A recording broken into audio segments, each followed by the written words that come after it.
Follow the money. That's what I always say. You always follow the money. Yeah. This is Follow the Money with Mitch Moss and Paulie Howard on VSiN. Thanks for watching the program, as always, on YouTube TV, listening on Sirius XM channel 158, iHeartRadio, TuneIn Radio, or any of our great affiliates across the country. Mitch Moss, along with Dustin Swedelson, in this week for Paulie Howard. We're live downtown Vegas, Circa Resort and Casino, and we begin this hour talking college football. Big Ten Media Days underway now this week. It's their turn. They've won 3 straight national titles. And we go out to the progressive guest line for more on the conference as Ralph Russo joins the program, has covered the sport for many, many years, senior sports writer now for The Athletic. Ralph, thanks so much for the time today. How are you? Very welcome. Yeah, you can kind of see football around the corner. It doesn't quite feel like football in most of the country, but you can smell it and you can feel it. We're getting close there, guys. No doubt. 115 degrees out here again today in Vegas. Not exactly football weather, but we'll get there sooner than later. We talked in the first hour, Ralph. Here at the network are coming out with a college football betting guide this week, and I feel like I am one of the Lone Rangers, as I said, on Indiana again this year. This might be a little cap. They're going to be, I think, superb yet again. I'm picking them to win the Big Ten. Where are you at the very top between that team, obviously, Oregon and Ohio State? It feels like it's Oregon's turn. I don't know what that necessarily means. Mm-hmm. You don't get to draw turns. And I don't think anybody thought it was Indiana's turn last year, even though they came off to a pretty amazing season in 2024. It is very possible we might be underselling the national champions again here.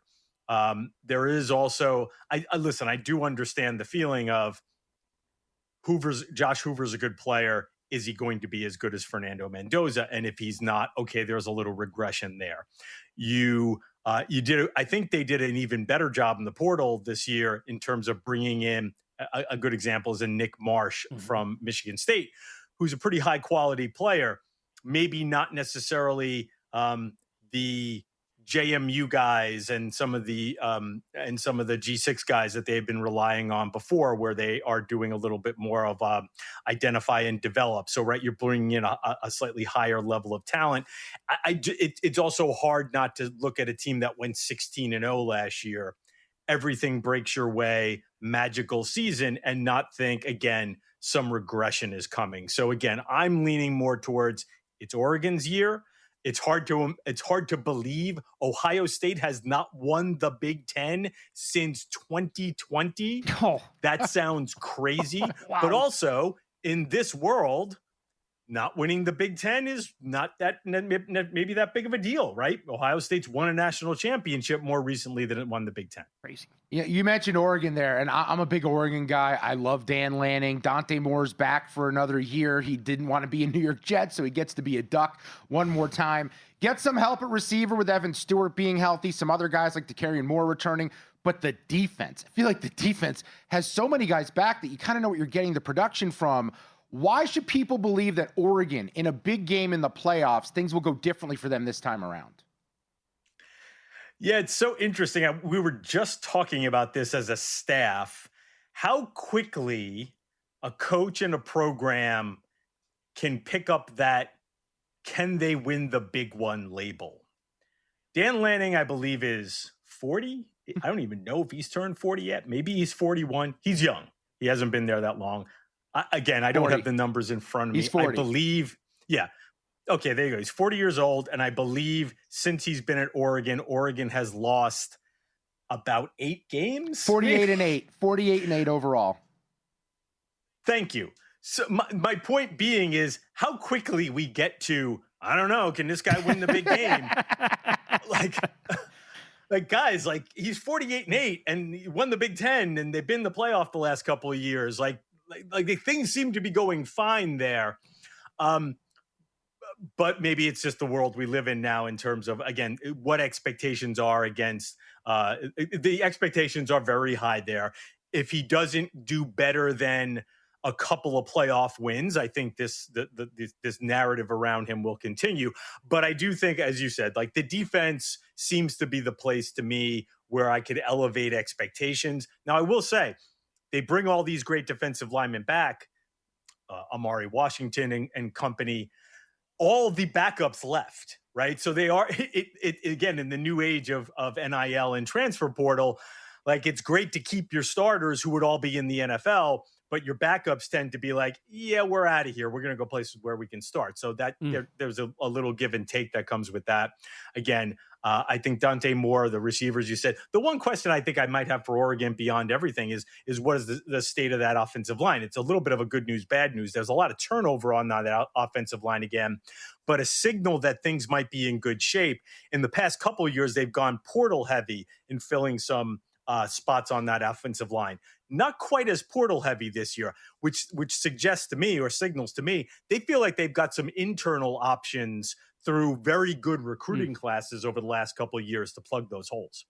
Very good. Follow the money here on VSiN, the Sports Betting Network. Our guest, Ralph Russo. He is on the Progressive Guest Line, covers college football for The Athletic. Follow him on X at Ralph D. Russo, ATH. So beyond the big three, the Buckeyes, the Hoosiers, and the Ducks, which program do you think is fourth in that pecking order then in that conference and maybe the best chance to make the playoff other than those big three?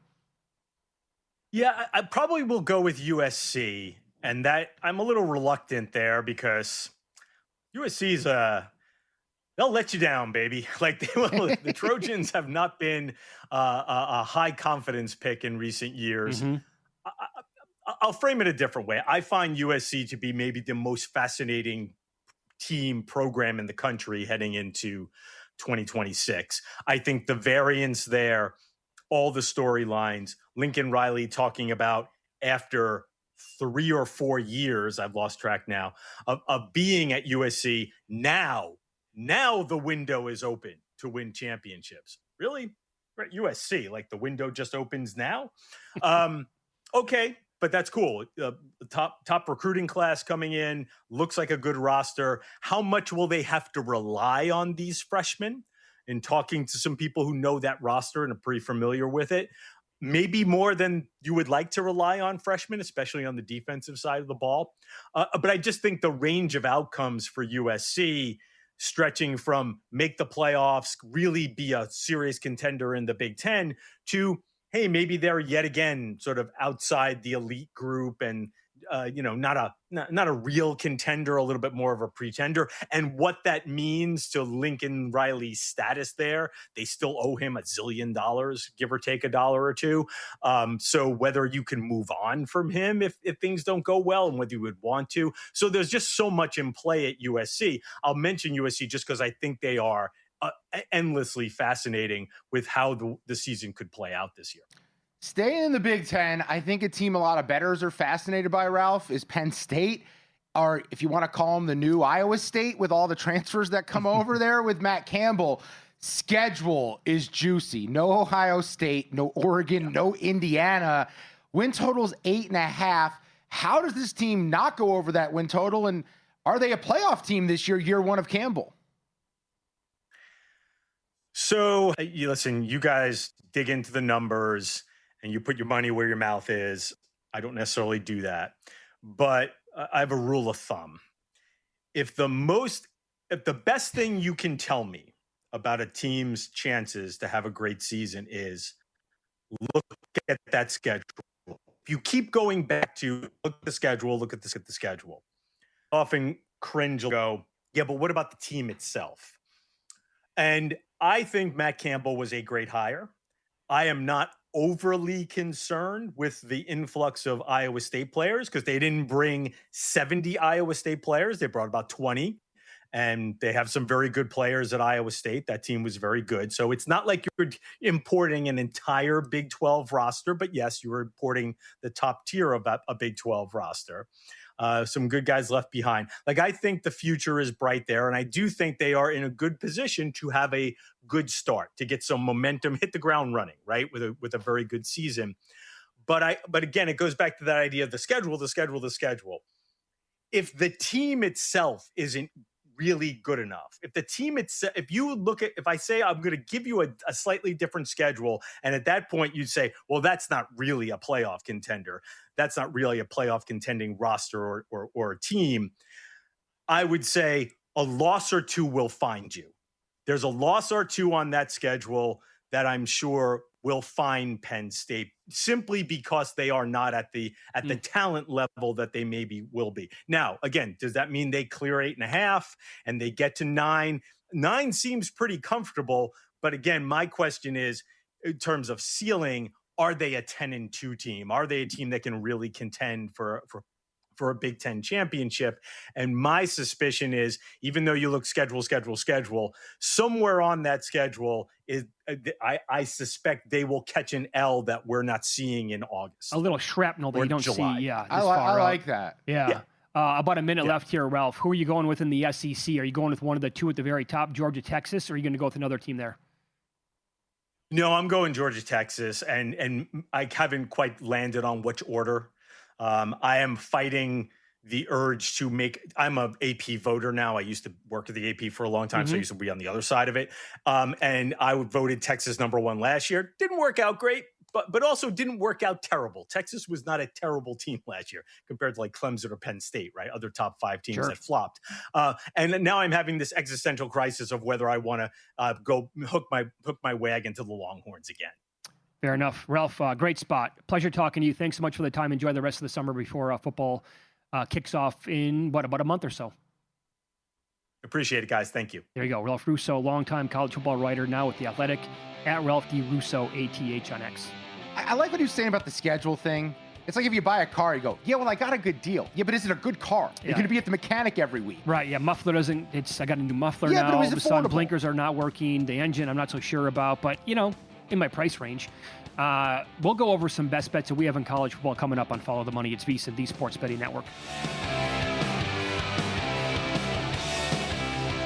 So you're listening to this podcast because you want an edge. But what if I told you you're only halfway there? You've got the mindset. Now it's time to get the toolkit to match. Here's the thing. Pro bettors spend thousands on data and tools, but what they don't want you to know is you can get the same edge for a fraction of the cost with VSiN Pro. With VSiN Pro, you get access to expert picks, public betting data, prop projections, powerful tools, analytics, and more. Tap the link in the description and see why thousands of bettors are already using VSiN Pro to cash more bets.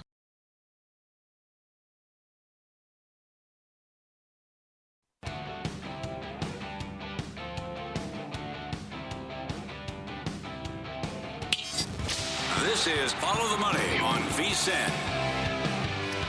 All right, so talking a lot of football today. Ralph Russo joined us previous segment to talk a lot of Big Ten, little SEC there as well. You have a take on the SEC and which team you like at the top, and I can't wait to hear why, because you think there's actually a team with way more talent than the team that you're picking. But before we get into the reason why you like them and why you're betting them, this I can't wait to hear. I'm going in fresh of this. I think you're going in fresh of this. This is Illinois head coach Brett Bielema, formerly, of course, at Arkansas, before that at Wisconsin. He took a serious shot today, the way it appears, at the SEC. I spent a couple of years in the SEC, was with Slive, and then transitioned to Sankey. And I just think about it now, everybody's going to have, opinions, and obviously they're going to draw the Big Ten, SEC, and all that goes around about that. But to sit in the room with both of those guys, I think with Tony and the vision and experience that he has, and to be in the room where Sankey, I know he's got to protect the SEC, and they kind of want to live in 2005 forever. But I think the forward thinking of where we are in college football is an awesome thing. So, okay, well, was that kind of like the compliment sandwich? Yeah. Almost? Yeah, there was some positive in there, but it was also a shot of they're living like it's 2005. 2005, yeah, which has always been a thing for Paulie and me on the program. You guys hate the SEC. Well, I'm kind of, it's like those, like I talked about earlier at the beginning of the show, I'm kind of like over the bad beats in baseball. You just, okay, it happens all the time, so get used to it. I just kind of got used to it, and it doesn't bother me nearly as much. It's quite honestly, they're petulant children is what it is. It's what it's turned into. They're crybabies, and it's kind of sad to see. Well, they're the weirdest league in maybe all of sports in America, because when one of them goes down, they start rooting for the ones that are remaining. Make it make sense to me. The SEC chants is the most ridiculous thing I have ever heard. Is it coded language for the Confederacy? Like, what are we doing here? Yeah, there's some code behind it for sure. I'd warn the SEC, if you're trying to secede from the Union again, it didn't work out economically for everyone down there the first time, okay? College football be fine without you. So you bet. Here's why the SEC can't ever leave, and they'll never admit this. And that's why this is all WWE. This is all marketing ploy with them, the way they pit themselves against everyone else. They have such an inferiority complex. Big time. That's all. It's what it is. It's the cities that they're in, that people don't think about these places, and they want to be remembered. They have such an inferiority complex that the rest of the country cares as much as they do, so they have to constantly pump their chest and tell everyone how much more they... If you have to tell me, it's not true. Well, and it's the one thing they've had a chance to hang their hat on for 20 years when it was a rigged game entirely for that conference. I don't think you can debate that. And now we're starting to see what it's like when they're not at the top and they're not the best conference overall, and when the success is not there with winning national championships. 3 years in a row, folks, and I don't know if that's going to change at all this year. Georgia, Texas, their two best chances. And how are you betting the SEC? How are you betting those two teams overall? I think Texas is the most talented team in this league. I don't even think it's a question. Are they the most talented team in the country? They might be the most talented team in the country. I think they very well could be. And that's without Arch Manning. That's with me being kind of lukewarm on Arch Manning. I think he's good. I don't think he's bad, but I don't know if he's the special guy everyone thinks he's going to be. I also don't know if he's coming out of the draft this year. They return on that O-line, plenty of guys with experience. They have weapons on offense and Wingo, who's been through a lot. Mosley's back. They bring in Cam Coleman from Florida, who's very productive there. They have Hollywood Smothers, who was a monster at NC State a year ago. Raleek Brown comes in also. Defense is going to be loaded. But when I compare their roster to Georgia, it's not even a conversation. Texas is like 1.5 times more talented in my eyes. And I like Gunnar Stockton, but I don't know who he's throwing the ball to. They went and got Isaiah Cannon out of the portal from Georgia Tech. He's a good receiver. But outside of that, there's not a lot of returning production. They've been dinged there at receiver and tight end, and they're high on Lawson Lucky, but there's just not a lot of results. They're going to be very much ground and pound. They're going to be a team that reverts back to relying on their running backs, which is very Georgia football. And tight ends. Yeah, and then the defense, it may not be all the names you're used to seeing, but I just trust Kirby to develop and find guys that will become household names by the end of the year. Texas is significantly better than Georgia, but as long as Steve Sarkisian is their head coach and Kirby Smart is at Georgia, I will back Georgia head-to-head 100% of the time. I've said this multiple times so far today. I need to see it to believe it with Oregon, and I like the Ducks. I've been up to Eugene twice for football games. I love the whole area. I love the stadium. I love the facilities. I loved their style going back all the way to Chip Kelly. I thought it was great to watch, but how many times are we going to get there before they actually win the entire thing? That's Texas to me and Oregon are the same thing. I don't understand how Steve Sarkisian has backed himself into so many jobs. I don't see it. There's nothing special about his offenses. He got to call offense for Nick Saban in his prime in Alabama, and everyone said, well, he's figured things out again. No, he had the best defense on the other end. He didn't have to do that much offensively. And oh, by the way, he had the best players in the country that he could recruit. Very true. So I don't think this guy's a special coach. I'll steal a phrase from JVT that he's been saying for years. Does the coach win on the margins? Steve Sarkisian, I would argue, loses on the margins. Well, he definitely does not win. Yeah. He can recruit as well as anybody in the country, but when it comes to what you just said, the results have not been there. And that's obviously probably the biggest part of the entire game. I might go hotter than this. If I was going to predict who was in the SEC title game, to bet that, I think Georgia's there. I would bet A&M. I would bet LSU. I would bet Oklahoma to be in the SEC championship game, maybe over Texas. That is how little faith I have in Steve Sarkisian. You go that deep, huh? Would you go as deep as Ole Miss? I don't know if I'd go, but you know what? Ole Miss could be a challenge just because it's Chambliss and it's a running quarterback, and that sometimes elevates the playing field. So I was doing a lot of digging. This is one of my bets that I'm going to have in the guide. Again, they're all due here for everybody at the network coming up tonight at about 9 o'clock. So anyway, the guide's going to come out like this weekend. One of the bets that I have in there is Ole Miss, and I did a lot of digging on this yesterday because our guest, Brett Ciancia, brought it up, and he was super high on Ole Miss. And I said yesterday, if you only watch the games last year, and that's it, you knew nothing else about these players, you would have said that Chambliss is either the best player in the country or he's right there with Mendoza. That's how good the guy was, right? So I think the team is kind of loaded again this year. Now, their schedule is tough overall with how many teams are on it, like the better teams in this conference, because it is not a grind. The bottom feeders at the SEC are awful, just like any other conference in college football.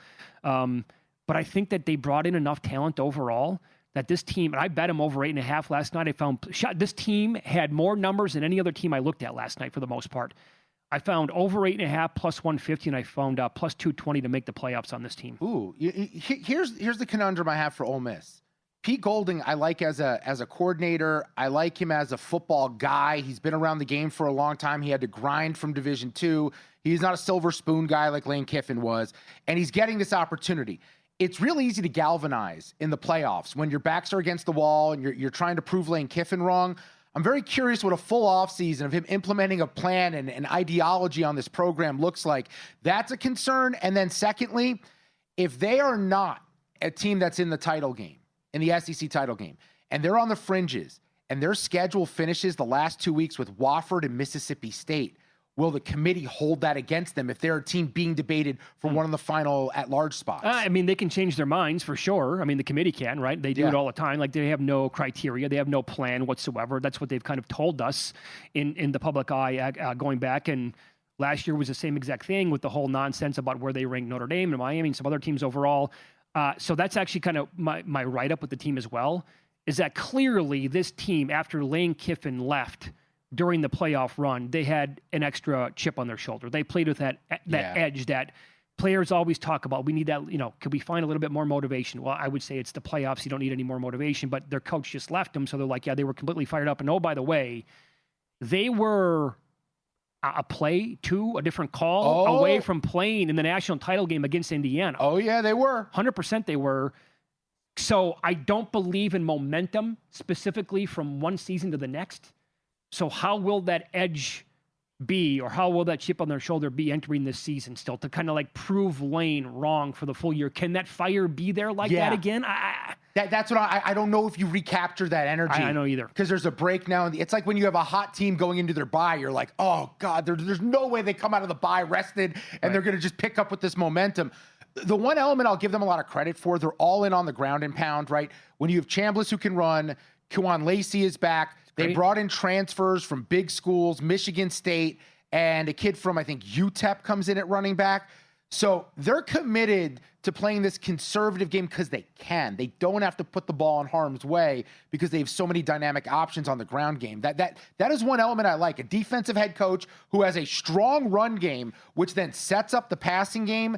That is their upside. I question if Pete Golding was really planning to be a head coach this year. Yeah, I don't. That's obviously the biggest question mark for the team going into the season. Like, a lot of guys are years in advance putting together the PowerPoints, the binders, the philosophy. This is what we're going to do this kind of thing. He kind of was just thrown in the ring way ahead of schedule. He's like, I guess I'm the head coach. I'm ready to lead. Hey, the NFL preseason's only a couple weeks away. This is your last chance to lock in early bird pricing on our football special for just $175, and that is right before the price will go up next week. Get instant access to our NFL betting guide covering futures, the college football guide we were just talking about, which drops on August 3rd. That is previews of all the FBS teams, power ratings, best bets from all the experts here on the network, plus Fantasy Life's fantasy football guide, VSiN Pro access through the Super Bowl. Price goes up August 1st. Get it right now, VSiN.com/subscribe. Longtime Vegas odds maker, now recently retired. Ed Salmon's on the program coming up next. He's a big Philly guy. Is there a bet to be made still after all this? The numbers have moved. The lines are shifting with LeBron James signing with the 76ers. We'll ask him coming up next.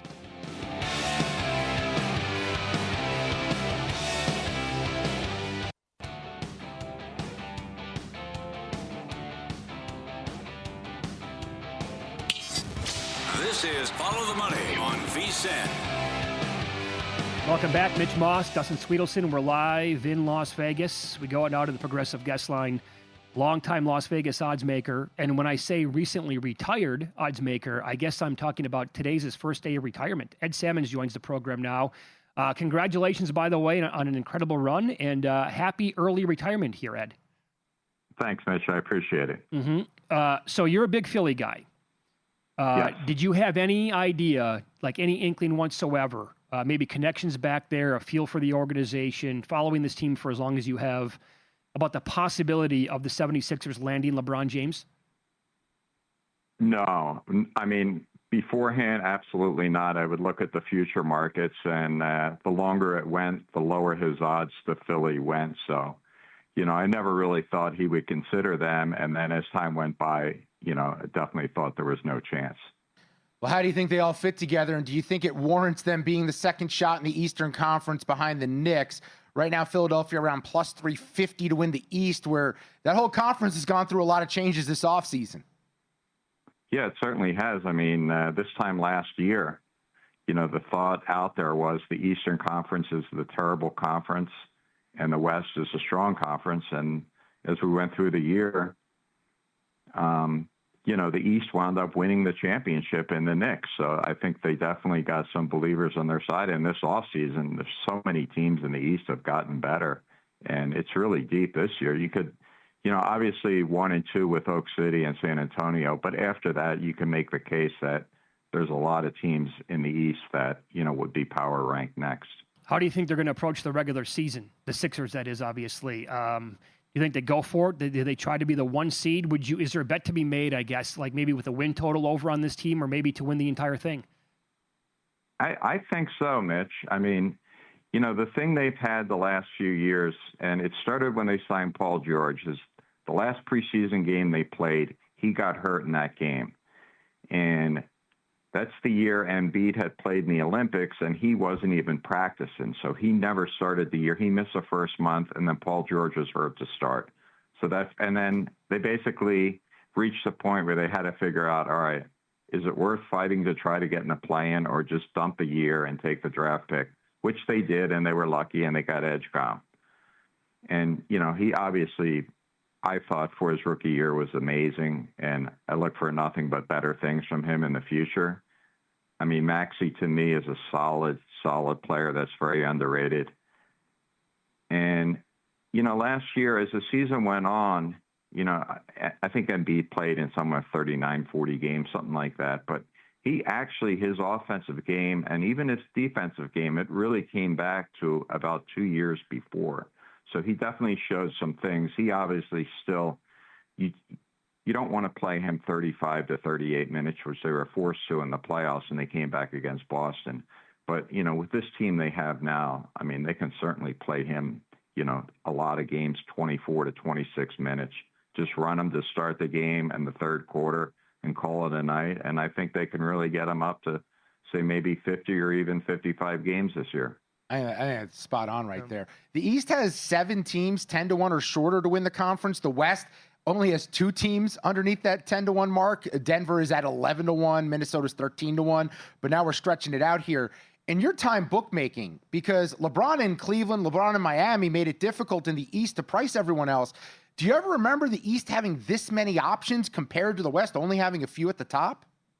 No, never. I mean, it's weird that the NBA used to be such a chalk sport where you just bet the favorite, and usually they'd win every year. Yeah. That's how it was for years. Yeah. And now we've had a different champion. I'm not sure how many years in a row, but it's an amazing run that they're on. Let's follow the money here on VSiN, the Sports Betting Network. Our guest, Ed Salmons, longtime Las Vegas odds maker.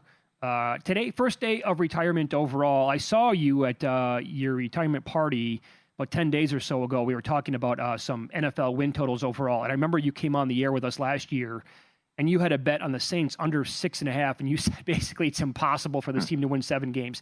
They almost got there, but they went under 6.5. At this point, obviously, with NFL more than a month away still, what is your favorite win total on the board right now, Ed? Right now, it's the Lions over wins. That would definitely be my top play. I think the Lions, if you look at all the success New England had last year, obviously Vrabel coming in and changing the attitude and, adding some veterans. And it was a team that wasn't as bad as I believe they looked the year before. And the schedule definitely gave them a lot of wins early in the year where they were able to build confidence on that and, continue to win as the season went on. And it was such a bad division outside of Buffalo. And I think this year, Detroit has one of the easiest schedules I think I've ever seen. I think they don't like playing outside like real road game in bad weather until maybe week 16 or 17 in Chicago. I mean, it's just like they play nothing but domes, Carolina, Miami, all the bad teams. They get them all. And I guess that's all because they lost that last game or the game on Christmas against Minnesota, and that game where Brosmer, I think he threw for like 30 yards or something. One of the worst games I've ever seen. But that loss gave them the last place schedule. And I really like Dan Campbell. I think he's an awesome coach. And, they replaced their offensive coordinator last year when Ben Johnson left and took the Bears job. And the guy they hired was the wrong guy. and he basically took over the play calling halfway through the year. And it was definitely they were playing catch up the whole year like that. I'm just curious, behind the counter, where information has changed, social media has changed, the world feels like it's more connected than ever. How have you seen kind of the trends of the way bettors get to the counter or get to the apps with betting on the NFL or college football, whether that's from a future standpoint or even a week in, week out standpoint once the season gets going, Ed? I mean, the big thing as far as the sports book, kind of the new trend is everyone bets these money line parlays. So, college football, you'll see upsets here and there, not always the big teams, but you just get these weird games like Florida State, I think last year beat Alabama in the first game. A game like that is just huge for the sports book. And then you swing it over to the NFL and, everyone's parlaying money lines, all these teams that are favored from like 6.5 up to, as high as it is 14.5, whatever it is, they parlay them all on the money line.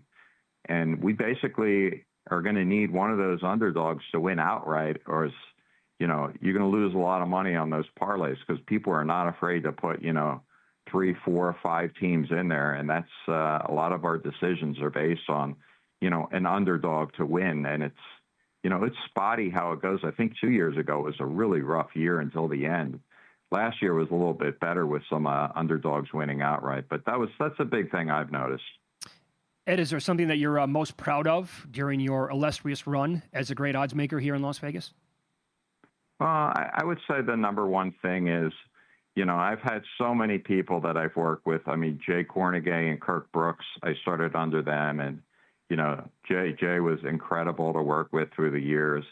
And then all the guys that came with us, Jeff Sherman, Randy Bloom, Matt Metcalf, who went on to Circa and started Circa, Chris Bennett, who worked with us. So many just great people that I've worked with, and they've gone on.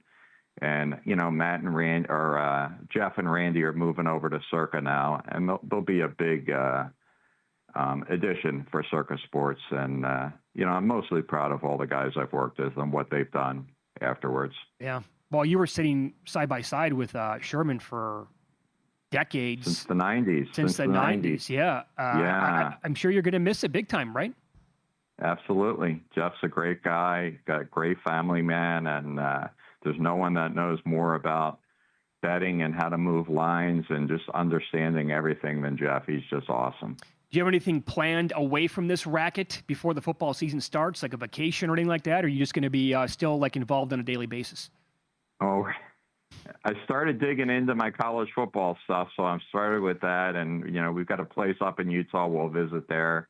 And then I'm sure we'll plan some vacations once September hits. Any truth to starting your college football stuff is what expedited the retirement? Because those of us doing it here, it takes a lot of time just to preview one team these days. Oh, no doubt. I usually start in June, and this year I pushed it way back, so I'm lazy. Thanks, Ed. Great to talk to you. We appreciate it. All right. Thanks, Mitch. There you go. Ed Salmons. We can now say former Las Vegas odds maker. Today, his first day of retirement. I thought it was 10 days. He's like, no, guys, today's my first day, actually. So he hasn't really lived retirement yet because he still had to do this today. Still had to do it. It's still There's worked. no way he could have said, no, guys, I'm retired. I need at least one day off. Maybe tomorrow. How does that sound? Look, he's got a long life to live post-retirement. You gave him a purpose for at least one day. So at his, I'm not going to name names here, but at his retirement party, a very sharp bettor himself and a very well-respected person in this racket told me that every time he wanted to make a big bet, he would pick up the phone and run it by Ed first. Interesting. How about that? How about that? So you're going to do that now? Yeah, he's going to block my phone number. There's no question about that. Future legs to consider with the football season looming and your pizza bets that could pay off handsomely with cross-sport parlays next year on VSiN.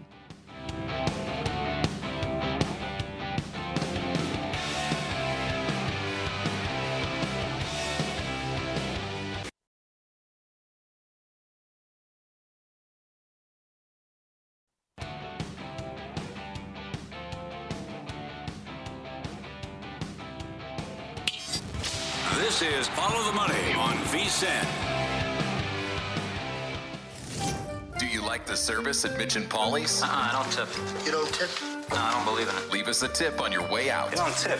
You don't tip. What do you mean you don't tip? You don't believe in it. The guys crack open the jar and see what the listeners have left behind. So what, no TV now? It's time for the tip jar at Mitch and Paulie's Pizzeria.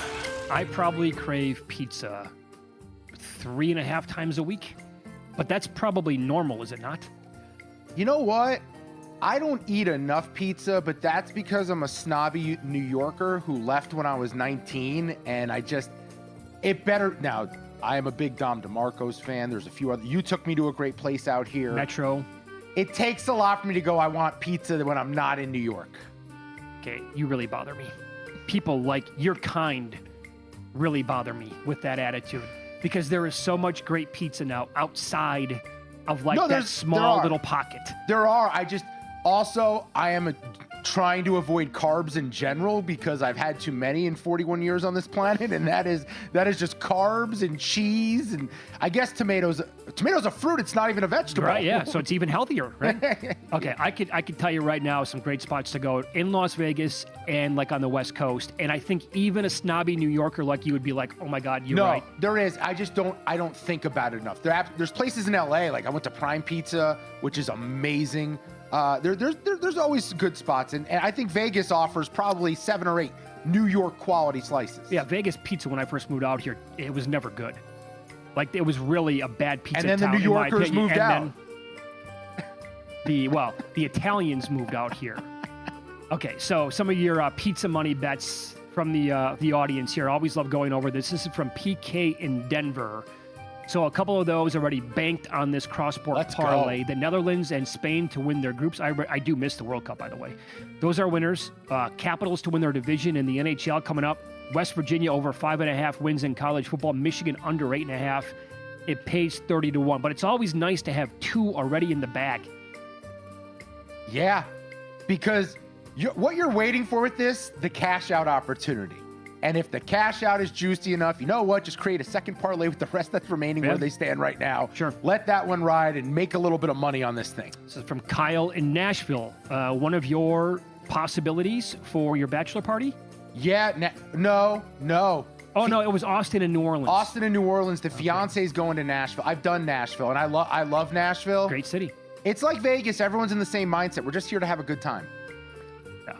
You been to New Orleans? I've not. Oh, that's why it's on the list. New Orleans is crazier in a good way than Las Vegas. Oh. But Kyle in Nashville. Phillies over the Yankees, a World Series exacta.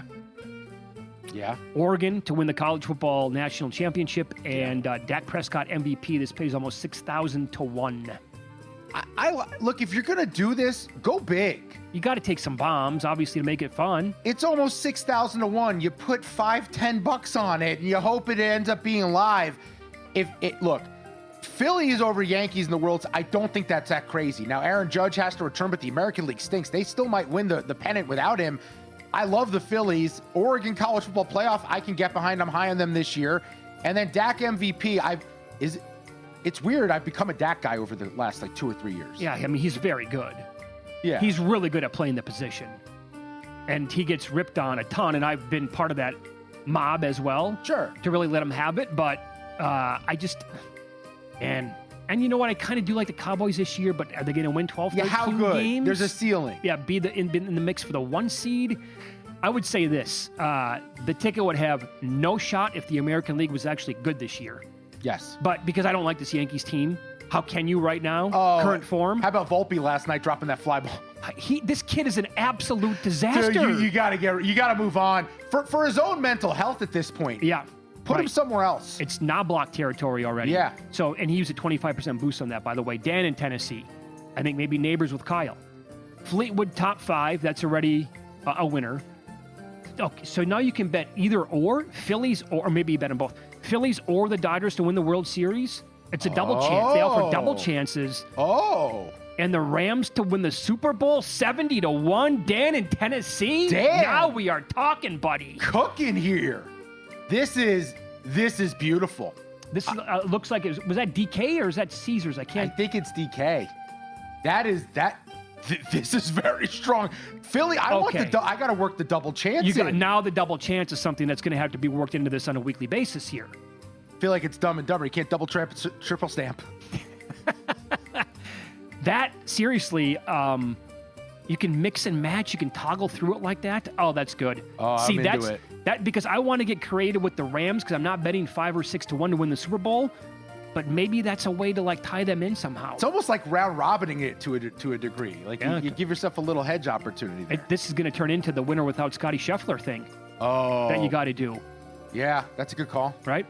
This is from George. A bunch of these are winners already. Oh boy, this is a big ticket. George. So the Golden Knights to win the Western Conference, cha-ching. The Hurricanes to win the East, money. Sinner to win, that would have been Wimbledon. Yep, that's a winner. Spain, good for the World Cup. So he has the Lynx. They're like around even money to win the WNBA title. What's OSU? Is that Ohio State college football? The whole thing? And the Rams to win the Super Bowl at 5,234 to 1. George, you're speaking my language here. This is... That's a doozy right there. You know what's funny? Ohio State's the favorite. They're my biggest question of the 3 remaining. I would agree. That is the only concern I have.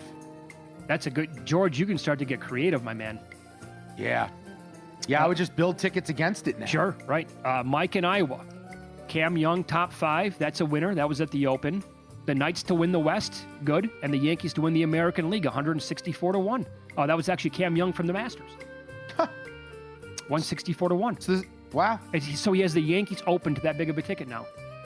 That is strong. $18 pays a little bit shy of 3,000. Pays for some mistakes. Jimmy in Cape Cod. You've been, I'm guessing. I've never been to Cape Cod. Neither have I.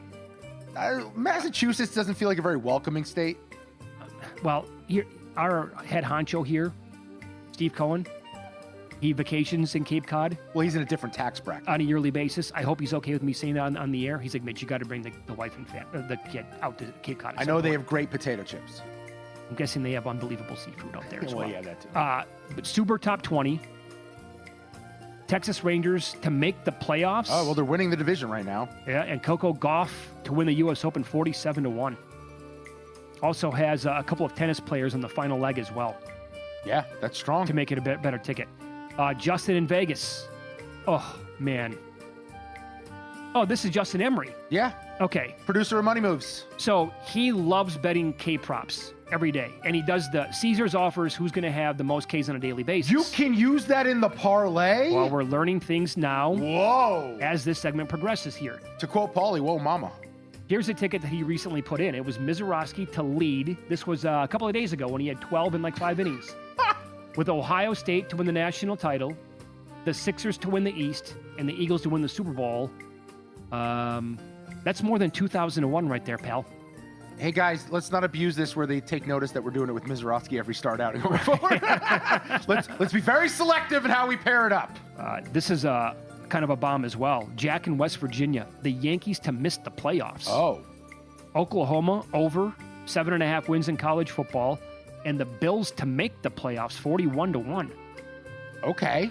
Are the Yankees going to miss the playoffs? I don't think unfortunately, I don't think people are helping you in the American League. That is the issue there. Luke, were you able to get mine in? All right, this is one where I already have cashed 2 legs of this, and I don't know what I was thinking with one of these legs. All right, we've already gotten Jalen Brunson Finals MVP, 2 plus 250. I think that was when they were in the semifinals. I bet that. Spain to win the World Cup, 4.5 to 1. The irony of it, I was regretting putting them in there over France. I became a big France guy, but just like every world war, France crumbled when it mattered. Spain wound up victorious. And then here's what we got the rest of the way. Dodgers to win the World Series, plus 190. Georgia to win the SEC, plus 340. Got a good number there. Ducks, plus 260 in the Big Ten. Miami, minus 160 in the ACC. And I don't know because I just kind of do these willy-nilly just when I'm randomly bored and had a good night betting. I'll throw a few bucks on it. Washington to make the playoffs in the NFL, plus 190. That might be a bet I regret for the rest of my life because it pays... almost 4,200 to 1? Yeah. Well, just bet if you're that. First of all, it's only to make the playoffs. It's not to win their division or to win the NFC. You can bet the no on them if you're super confident in the other ones right now. No, you're right. Well, I do like the other ones a lot. And what's a good ticket, man. I mean, what's funny is I knew nothing about soccer, and I threw Spain in there, and it worked out in my favor. Nice job. This is from Donnie. He put in a correlated parlay for passing yards and receiving yards this year. This is a good one. It pays 107 to 1. It's Caleb Williams and Joe Burrow, 4,000 passing yards each. Jamar Chase, T. Higgins, Luther Burden, 1,000 yards each. Colson Loveland, Roma Dunze, 750 each. I like the correlation. They all stay healthy. Those quarterbacks are going to get the job. Yeah, okay. Door 1 or Door 2 will compare similar prices in different betting markets next year on VSiN.